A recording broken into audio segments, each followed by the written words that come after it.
Smash Factor. Ripping driver, going for it. Oh my goodness. How about that tee shot? That is crazy how far that is. Wow. John Daly, take a back seat, big fella. How about that drive? That's an aggressive line. That is beyond long. Look at this. He's just driven the green. He has just driven the green. I guess hello world, huh? Welcome everybody to the Smash Factor Week 2 of the 2021-2022 PGA season. Our second of 9 weeks before we take a little break, and this will be 8 straight. This is kicking off 8 straight weeks of PGA Tour events, all the way through the RSM Classic, I believe. Yep, RSM will end November 21st, and then we'll take a break from PGA Tour action till January 6th in the Tournament of Champions. But we'll have plenty going on with college football, NFL, NBA will be picking up right around then, all kinds of stuff going on. But we're here for the Sanderson Farms Championship. Going to be a good one. Looking forward to it. Coming off an amazing Ryder Cup week, not only for the USA, the Gups Corner community crushed.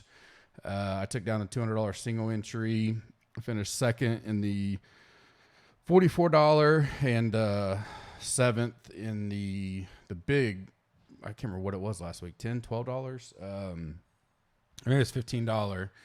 There was a 6-way tie for first, and then my lineup was right behind those 6. So. Betting, I think I was up a little or around even. I'll still update all that. Probably I'll update it with the Cup with Gup on today after I get everything caught up from the weekend. I know NFL was great. We went 4-0 on Sunday. Won the over last night, but I think I lost the Devontae Smith prop. Still a good week overall. NFL, and then I'll catch up college football as well. Shout-outs, community shout-outs. North Pole DFS shipped the $12 single entry, the $5 single entry, and the Gups Corner League last week, turning $24.50 into $2,600. That's awesome. A little college football shout-out. We continue to crush over there. S. McCabe turned $27 into $9,600. Actually, I think he may have been all in. He was maybe in for like $400. But one of his contests was great. He made $9,600, including a college football world championship ticket. So that's awesome to get a Gups Corner person in there. Hopefully I will join him for that event. I don't remember how many spots they're doing, 75 or so. So he's got 1 in 75 chance at the big prize now as that comes towards the end of the season. Use the code. You want to join all the fun, all the winnings we got going on. Last week was great across all the sports. Use the code SMASH. Get 15% off any package that includes a 7-day free trial, no risk trial. Sign up. You don't like it, you can cancel before the 7 days is up. I highly doubt you'll do that with the value we bring to the industry. The NFL tools are awesome. I'm going to be doing a little preview video of kind of all of our site with what we got going and putting that out later on. Now that we got the tools on the NFL rolling, golf, which will still do some enhancements there throughout the fall before we get to the spring. And then the lineup optimizer is just awesome right now. It continues to get better daily, if not weekly. So come join us. Use the code SMASH20 to get 20% off any gear in the GC store if you want to stock up. Doing some blowout sales there, trying to get some new inventory in for the fall. A few of these left, the OHV3 shirts. As soon as I get the rest of those sold, I will cut a check to that foundation for the profits from all those shirts. Rate and review us on iTunes. The big drawings I always do. I go looking for that. And subscribe and like us on YouTube. Both those are free and easy to do, and they get you into any big drawings we do for NFL kickoff, big golf tournaments. Probably get around playoffs, college football, stuff like that. We'll have some big drawings. And then I do weekly ones as well. So leave a comment in the video and tell me who you want to play the most in the 10K range. My guess is it's going to be avoided a little bit this week. We'll see. It's early. We're back to a normal schedule. So we got Thursday kickoff here.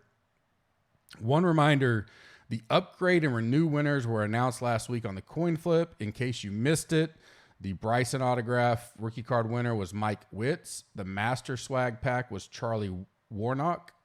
And the GC swag pack and $100 and Millie tickets winner was Josh Williams. So you guys reach out to me in the GC Warrior Room Slack or on Twitter. I will get you your prizes headed your way. Course preview this week. We're at the Country Club of Jackson in Mississippi. I think it's been at this course 6 or 7 years now. One thing I want to remind, because as I was doing research and kind of getting into everything, you'll notice not a big difference, but a pretty good difference in the field starting the last 2 years. And the reason being, that's when this became a full field event. So prior to the 2019-2020 season, this was an alternate field, or you didn't get your full FedEx Cup, you didn't get the invite to the Masters, any of that kind of stuff. So, and I believe it was alternate to one of the WGC. So not that prior to that is discounted for guys with course history here or whatever, but a different quality of field, even though this one's not extremely strong right now, compared to an alternate field event. Sometimes, it has been stronger the last 2 years, especially last year, because totally different year altogether with the COVID stuff. But, Munoz and Garcia have won it the last 2 years. Sungjae finished second. Malnati finished second. 2018, which it was still an alternate field, you had back then young up-and-comers, Cameron Champ and Corey Connors first and second there. But I'm not saying I'll discount some of the course history stuff prior to 2019, but if I see a guy that was doing really well and then maybe is miscut these last 2 years, I may dig into that, kind of see why. Is it that big of a difference on the fields? But something to note that it went full field 2 years ago. Par 72, 7,450 yards. Standard 4 par 3s, 4 par 5s. Par 5's a little lower on the birdie or better rate than what we see on normal. Bermuda greens, it's not tough off the tee. Even if you spread it a little bit, you kind of can, the fairways are wider than average on tour, and you can still advance it out of there, sometimes even get out of there. Rough's not terrible, but it is a Bermuda rough, and so if it gets thick, it can, get a hold of your club head and cause some issues. But we're going to see, typical 18 to 20 under, not super birdie fest runaway, but, up there in that, what we've been seeing so far this new season. I'll have the cut around -2 or -3. Weather, small chance of rain every day through Thursday night. Nothing crazy. It looks like 30, 40, 50%. Nothing. Maybe see a delay or two Thursday, but after that, not much. Light winds, temperatures in the mid 80s.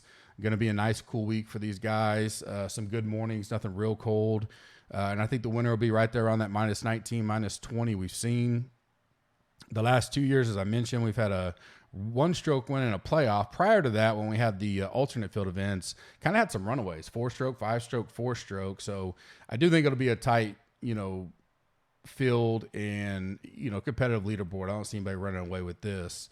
Key stats for me this week: ball striking, par 4, DK scoring, birdie or better, opportunities inside 18 feet, good drives, and good approaches. It's kind of what I'm looking for in general. 32 guys have not played this since 2016. Pretty good amount of new guys for the field. The salary ranges, we got 5 in the 10K, 8 in the 9K, 11 in the 8K, 35 in the 7K, 78 in the 6K, and then I would assume any Monday Qs that got in last night will be added sometime today. Most of the time, they all go to the 6K. So we'll probably have well over half the field in the 6K range, which is pretty typical where the pricing's been on these full field events, 156-man events. Typical format for me, Sweet 16. I'll go through the main 4 price ranges, give you 3 picks and a bubble boy. Fade of the week, sleeper of the week, some gut feel plays. Our betting segment brought to you by Monkey Knife Fight. We've been doing pretty decent there on some props. I'll have those out on tomorrow's Cup with Gup for golf, and then I give them out for NFL and college football. So make sure you join there. Talk about that here in a little bit. Then we kind of wrap it up. No one and dones right now. None of that. Don't do E9 during fall swing. I may do it, for one of the I think we have a WGC. Or they may have replaced it with that Butterfield Bermuda, that kind of combo deal. So it'll be kind of interesting to see how that thing works out. But if we get a big boy event and we get enough people wanting to be a part of it, I'll get with Kenny and maybe we do an E9 here. Definitely have him back once we get to the spring. A lot going on, right now with football and golf, but we're still got all the content going. We obviously crushed last week. We did well the week before, so we got 2 good weeks going. Let's keep it rolling, make it 3 in a row. Everybody's focusing on football. Let's make some money in golf. 9K and above. I'm going to start it with Sung Jae. I don't know, the industry and pulse and all that. You kind of see where people think. My gut tells me that a lot of people will probably fade up here because the uncomfortable as you get lower and lower, which could be a play to play up here. I like Sung Jae, 10-3, a little bit cheaper than the Willie Z and stuff like that. And he seems to get streaky now that we're getting more and more data on him. Now he plays a lot, and he looks to be on that upswing. I think I've talked about that before. He finished 16th, 3rd, and 20th in the FedEx Cup. So he didn't play last week, took the week off. Now he's back. Will actually be 2 weeks with the Ryder Cup. But he's played here 3 years in a row, missed the cut, and then a second of 28. So I like the history here. Putt's great on Bermuda. He's one of my favorite plays this week. I like him a lot at 10-3. I like Hoffman. He'll probably be talked up quite a bit this week, chalky, but he fits everything this week. He's 3rd overall in my model. Last 2 years, a 23rd and a 6th out here. Excuse me. Pretty good form coming in, a 21st to 38 and a 22nd last week at the Fortinet Championship. 5th in stats for me, 7th in good drive, 4th in good approach. I mean, he's just playing really good golf. 24th in Bermuda putting, so there's no negatives there. I do think we got to watch some ownership, but I like Hoffman. I'll be back on him this week. Then Willie Z, not model-wise, going to be popping out as good as some of these others, just because he had that little downturn. So if you're looking at the shorter stuff, he did play here last year and missed the cut. So I'd knock him down a little bit. But last week finished 11th, or 2 weeks ago, sorry, at the Fortinet. Just pure talent level. And, if I'm going to pay up, I'd probably go to him over Burns. I think Garcia will be low owned, but I don't know how motivated. I don't know if he'd even be here if he wasn't the defending champion. So take that for what it is. But, at 10-5, you can need him finishing top 10, top 5 probably to be competitive. So, and I think Connors is going to be one of the more popular this week. He's got good history here, a 2nd, a 17th, and a 65th, coming in pretty good form. So if I'm going to pick right now, the 2 out of here, that I like is Willie Z and Sung Jae. We'll kind of see how that shapes up as we get to final thoughts on Wednesday. And then my bubble boy is Mito, and it's only because I just can't imagine him not being one of the top 3 owned this week. Even at that price, maybe that gets some people off of him, which would be great. I know a lot of people jumped on the 33-1. So maybe you guys go, hey, I got the bet, and I'll just go elsewhere if he's going to be chalky.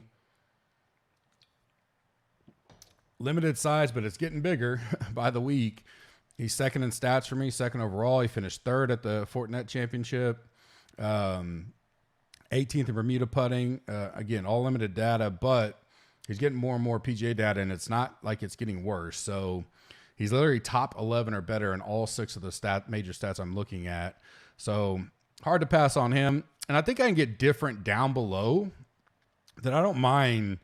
I kind of talked about this as we were wrapping up last season that, I kept I talked about it even 2 weeks ago, the Fortinet. I was like, I did, looked at some regression and backwards modeling on how I did. And like my plays that were up there, when you look at my top 40 or my final 40 or final 30, however you want to look at it, a lot of the times were great.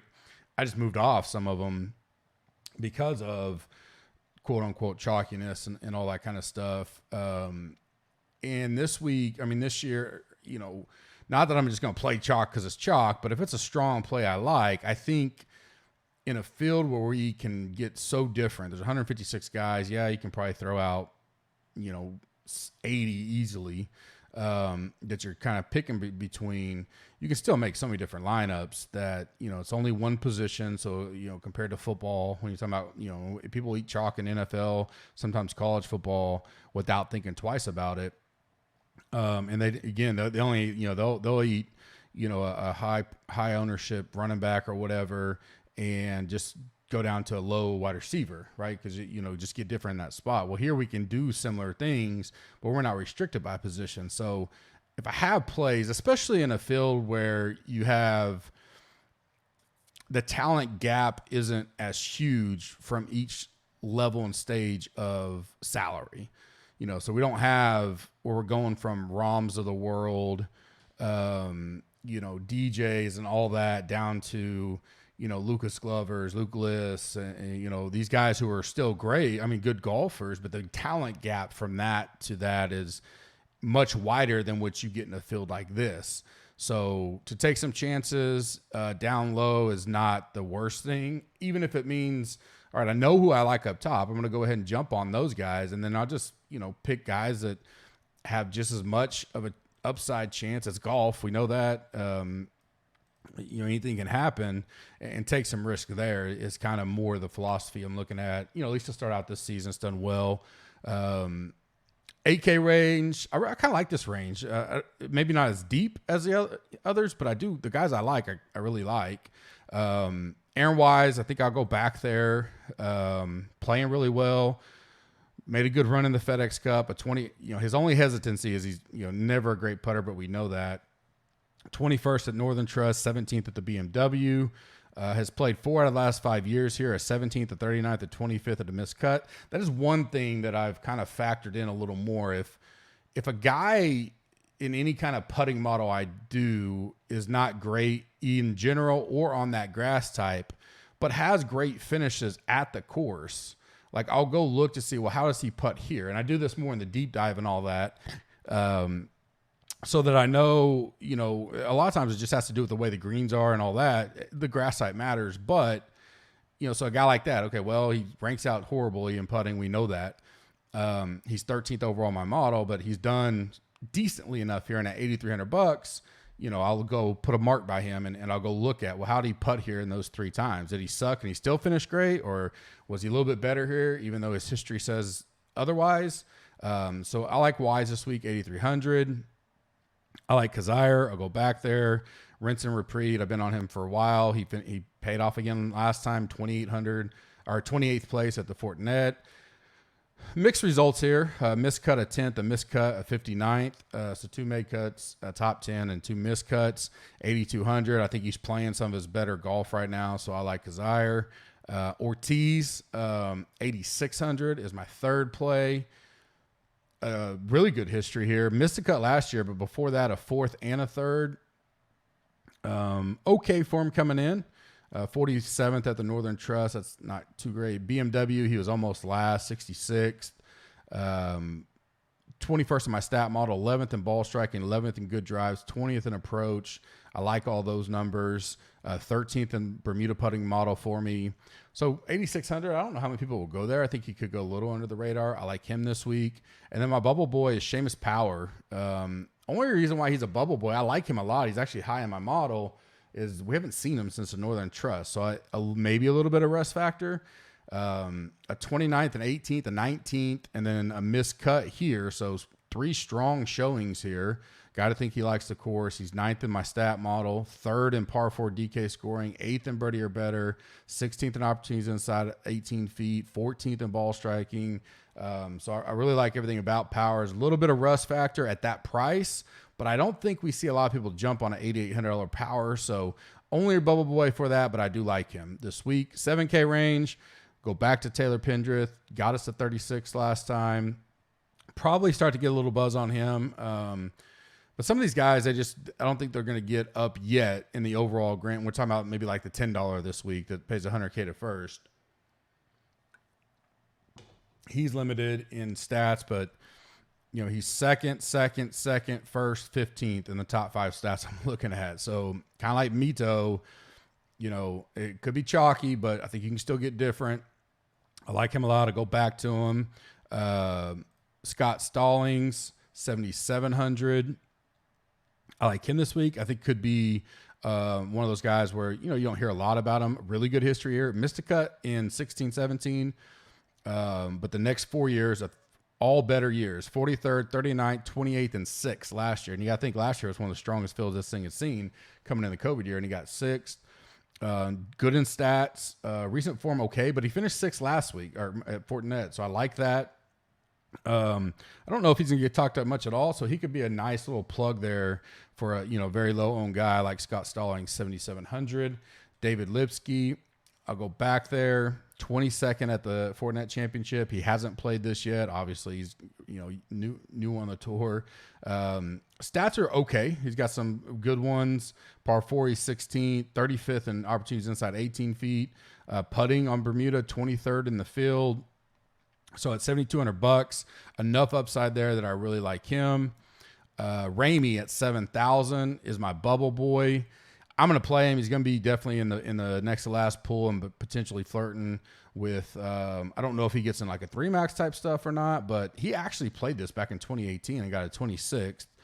Missed the cut at the Fortinet Championship, but I do like his pedigree.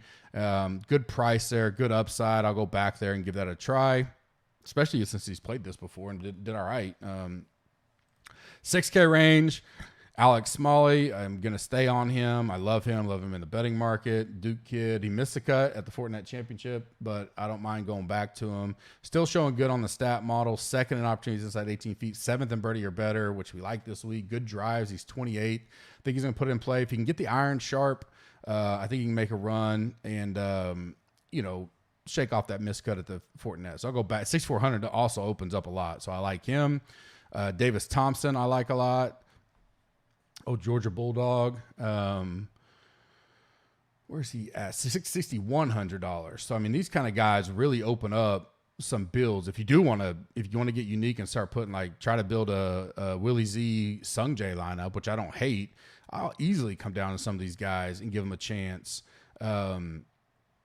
This week compared to, go look at some of the guys in the 7K range that I do like, but upside ways, I'll take what I can fit in with like a Davis Thompson, Alex Smalley type over there. He's 20th in my stat model. I know all these are going to be limited stats, but 4th in good drives, 21st in opportunities, 19th in birdie or better. So enough upside there. I like Davis Thompson.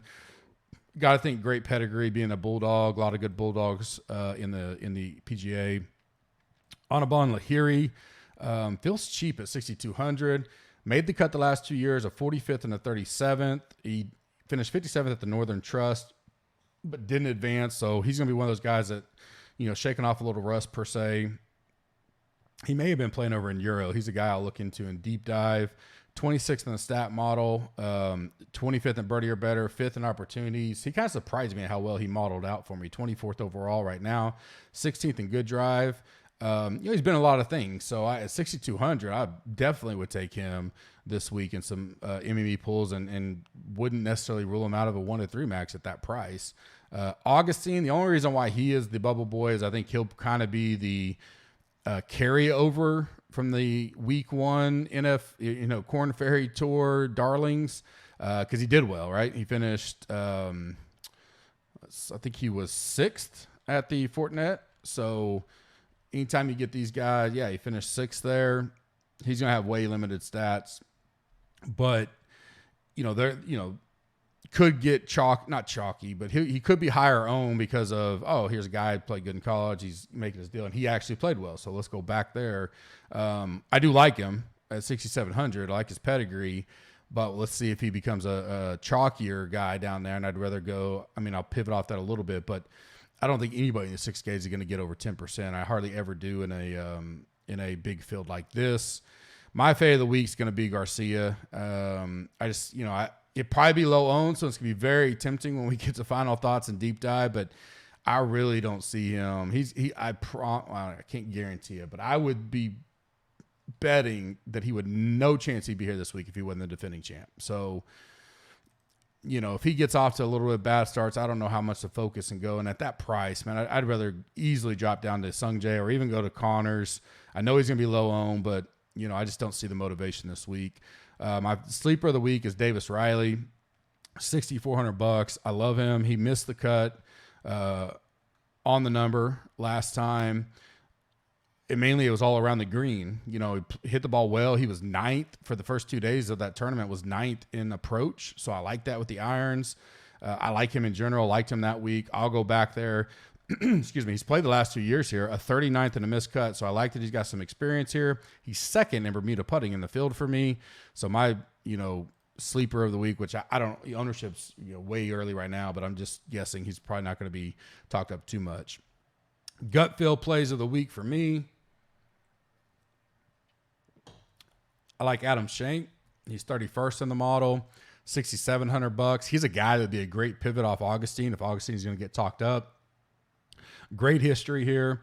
43rd at 7th at 36th, 32nd. Never missed a cut. 31st at the Northern Trust. Made the cut at the Fortinet. Didn't do much with it, but a 51st there. For anybody in 6Ks that's got that many positives, I'm never going to cross them off the list. Cam Davis, 9,100. A little bit down in the model. But, I'm a Cam Davis guy. Definitely love him in Showdown. Upside is winning this at that price. I like him. 28. He missed the cut in 28. He's gotten better every year. Missed cut, 28th, and then a 6th last year. 31st at the Northern Trust. 29th at the BMW. Didn't make the Tour Championship. And he didn't play at Fortinet. So making his 2021, 2022 debut this week. You think Cam Champ and stuff like that. Even Sergio, he hits it great off the tee. So we know this guy can get off the tee well. He's got to have that. If he gets the irons on, we know we can do. He can win. So 7th in par 4, 15th in birdie or better, 27th in good drive, 37th in approach, 12th in the course fit model rankings. I know the price is there, but I'd rather come down to these guys, and I think he's has just as much upside as some of those guys in the 5-digit range. Next is HV3, similar situation, 9,200. Not going to model out, as good as some of the other guys, but really coming in good form for him. An 11th, a 12th, and a 16th. We know he's been working with the new putting coach and getting dialed in there. This is traditionally one of his better surfaces. He only played this once back in 2018, missed the cut, not putting a whole lot into that. Totally different golfer right now, playing well. We know if this putting can continue to do well with this, working with the new coach and stuff, he can make a run. 9,200 may shy some people away. So, I don't know if I go to a popular Herald this week, but if everybody moves off of him because of that price type deal, I don't mind going there as a gut feel play this week. And the last one's Hudson Swafford, 17th in my overall model, $6,900. Played here twice, a 26th and a missed cut. Missed a cut at the Fortinet, but before that, had a strong finish in the FedEx, an 11th and a 17th. Just missed out on the Tour Championship. Midfield and Bermuda putting, so nothing too great there. 6th in approach, 19th in good drive, 16th in ball striking, 26th in birdie or better, and opportunities inside 18 feet. Feels a little underpriced for he's a veteran around here, $6,900. I don't mind taking some stabs at him, especially MME this week. Hudson Swafford, $6,900, rounds out the gut feel plays of the week. Betting top 5 that pop and 2 long shots provided by Monkey Knife Fight. Use GUPS, GUPS for 100% match up to $100. Been having some success here. They got college football player props now. NFL's been rocking and rolling. I will have PGA tomorrow on the Cup with Gup. I'll give you my favorite couple plays as well. Go ahead and get signed up. You'll be ready to go. The links to all this is in the audio podcast as well, or you can go to gupscorner.com/affiliates, or just go to monkeyknifefight.com and use GUPS when you sign up. Free $100 if you put 100 in, and you can put any amount in. $20, get 20 free, so on and so forth. Top 5 for me that pop: Pendrick, 66-1, Ortiz, 50-1, Aaron Wise, 50-1, Cam Davis, 33-1, Kazire, 66-1, and then my 2 long shots I like: Alex Smalley, 150-1, and Davis Thompson, 250-1. Those are probably more like, Thompson probably be a good top 20 bet for me. Maybe look at some top 5 odds, stuff like that. But those are the kind of long shots I'm looking at. Don't forget to use Smash for 15% off any package. Come give us a try now. You will not be disappointed. Free trial for 7 days. Don't like it, cancel. No harm, no foul. Never get charged. Cup with Gup will be out later today with the PGA Deep Dive, NFL Power Ranks, and waiver wire ads for Week 4 NFL. We are back to a normal fall schedule this week, which basically means everything's the same. E9 is just based on demand and all that. For the most part, we will pass on that until we get back rolling in the spring, get Kenny Kim back on for that as well. I think it's going to be a good tournament. I think we have, solid prize pools out there to keep the attention. And we have enough advantages with some of the angles we can take this week. By the time we get to, 36 hours from now, we're getting ready to lock, a little bit of time Thursday morning, but I really do. I really think we'll have a good week this week. I like how the field's shaping up. I like some of the pivots we can make and take advantage of it. I will be back later today. Until then, have a blessed afternoon, and we'll talk to you later.